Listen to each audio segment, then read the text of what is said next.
বলেন আল্লাহু আযজা ওয়া জাল্লা ইয়া ইবনা আদম, আল্লাহ রাব্বুল আলামিন ডাক দিয়ে বলেন, হে আদম সন্তান, ইন্নাকা মা দাউতানি ওয়া রাজাউতানি, যতক্ষণ পর্যন্ত তুমি আমাকে ডাকাডাকি করবা, আমার কাছ থেকে গুনাহ মাফের আশা রাখবা, গফারতু লাকা আলা মা কানা ফিকা, ও আদম সন্তান, যত গুনাহ করো আমি আল্লাহ তোমার গুনাহকে ক্ষমা করে দিব।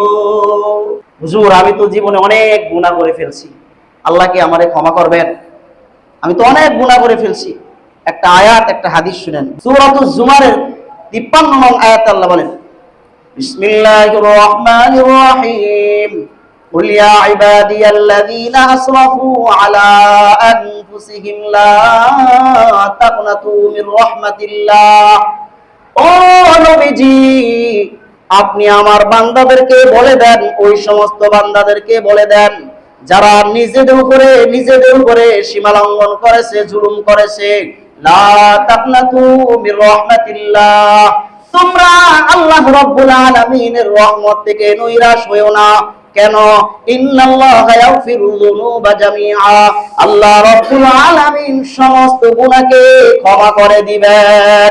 ইন্নাহু হুয়াল গফুরুর রহিম, নিশ্চয়ই আল্লাহ রাব্বুল আলামিন ক্ষমাশীল এবং দয়ালু। আল্লাহ বলেছেন নৈরাশ হওয়া যাবে না। আরেকটা হাদিস শুনেন, শেষ করে দিচ্ছি।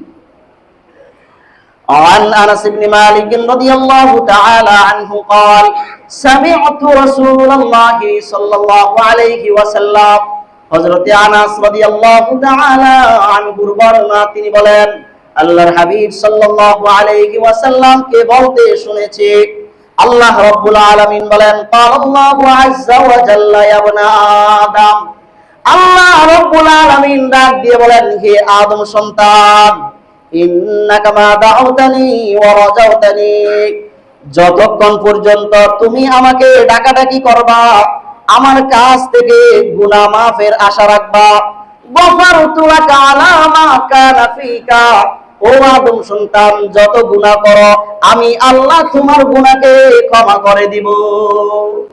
সুবহানাল্লাহ বলতে কি কষ্ট হয়? মনে হয় ঘুমাইতেছি, মসজিদ আইলে ঘুমায় সবাই, আজীব অবস্থা। আল্লাহ রাব্বুল আলামিন বলেন, ওয়ালা উবালি, আমি গুনাহ ক্ষমা করতে একটু পরোয়া করব না।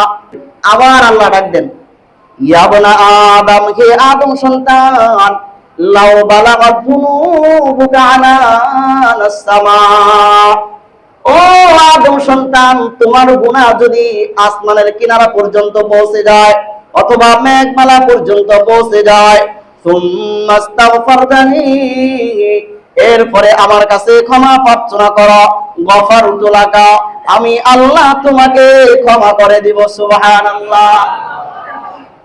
আল্লাহ দুইবার ডাক দিলেন, আবার আল্লাহ ডাক দেন, ইয়া বনা আদম, হে আদম সন্তান, ইন্নাকা লাউ আতাইতানি বিকুরাবিল আরদি, তুমি যদি জমিন পরিসরে গুনাহ নিয়ে আমার কাছে আসো, সুম্মা লাকিতানি লা তুশরিকু বি শাইআন, এমন অবস্থায় আমার সাথে সাক্ষাৎ করো যে আমার সাথে কাউকে শরীক করো না, আল্লাহ রাব্বুল আলামিন বলেন, লা তাইতুকা বিকুরাবিহা মাগফিরাতান, আমি আল্লাহ পূর্ণ পৃথিবী পরিমাণ ক্ষমা নিয়ে তোমার কাছে উপস্থিত হয়ে যাব।